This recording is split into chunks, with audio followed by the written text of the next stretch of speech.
సంగారెడ్డి జిల్లా సదాశివపేట హైదరాబాద్ జాతీయ బీసీ సంక్షేమ సంఘం జాతీయ అధ్యక్షులు ఆర్ కృష్ణయ్యని ఘనంగా శాలువతో సన్మానించిన న్యాయవాది కోవూరి సత్యనారాయణ గౌడ్ మాట్లాడుతూ చట్టసభలో బీసీలకు 42% రిజర్వేషన్ అమలు కావాలని జాతీయ బీసీ సంక్షేమ సంఘం జాతీయ అధ్యక్షులు ఎంపీ ఆర్ కృష్ణయ్య సత్యాగ్రహ దీక్ష చేపట్టడం చరిత్ర గుర్తించదగ్గ అంశమని తెలియజేస్తూ కేంద్ర రాష్ట్ర ప్రభుత్వాలు బీసీలకు చట్టసభలో 42% రిజర్వేషన్ కేటాయించడంలో నిర్లక్ష్యం వహిస్తే రాజకీయ పార్టీలకు అతీతంగా బీసీ బిడ్డలు బీసీ సంఘాల నాయకులు సుమారు 144 కుల సంఘాల బీసీ నాయకులు రాజకీయ నేతలు తెలంగాణ రాష్ట్ర వ్యాప్తంగా ప్రతి జిల్లాలో సత్యాగ్రహ దీక్ష చేపట్టడానికి సంసిద్ధంగా ఉన్నామని తెలిపారు.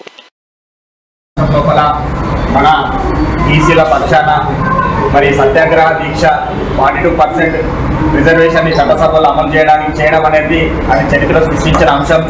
మరి ఈరోజు కేంద్ర ప్రభుత్వం రాష్ట్ర ప్రభుత్వం బీసీల పక్షాన 42% రిజర్వేషన్ అమలు చేయకపోతే మరి ప్రతి జిల్లా లోపల మేము సత్యాగ్రహ దీక్షలు నెరవేర్చడానికి కూడా అందరం రెడీగా సంసిద్ధంగా ఉన్నాం.